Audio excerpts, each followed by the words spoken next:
When you're choosing between a floating rate mortgage, a shorter fixed term, or a long fixed term product, I think one of the best ways to gauge which decision is right for you is to look at the worst case scenarios.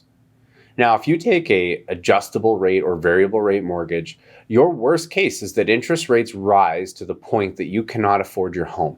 It's a situation where, due to a short-term rise in rates, you keeping your home could be jeopardized. With a short fixed term option, you're protected against that for 2, 3, maybe 1 years, depending on how long you take the fixed rate for. But your worst case is that when your renewal comes up, rates may be higher and you could be plunged into a higher payment situation and have very little flexibility to avoid it. With a 5-year fixed rate product or even longer, there are options for 7 and 10 years.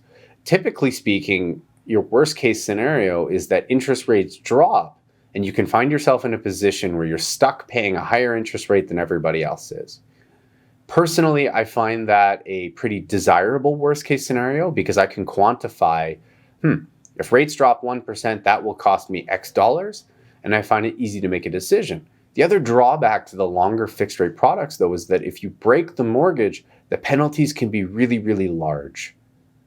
Now, the last thing, because I'm sure there's some people out there that are saying, hey, he's not covering it all. Obviously, if you take a 5, 7, or 10-year fixed product, there is also the risk that rates could still be high when that comes around.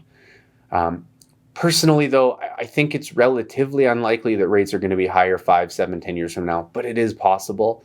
And while the 5, 7, and 10-year options don't fully protect you against that, they realistically in Canada are the best choices you could have, assuming you're going to have a mortgage.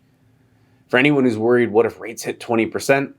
Then I hate to say it, my advice is probably just try to have as little debt as possible. You might not want to own a lot of real estate right now. But if you have any questions or you need any help with this, let me know.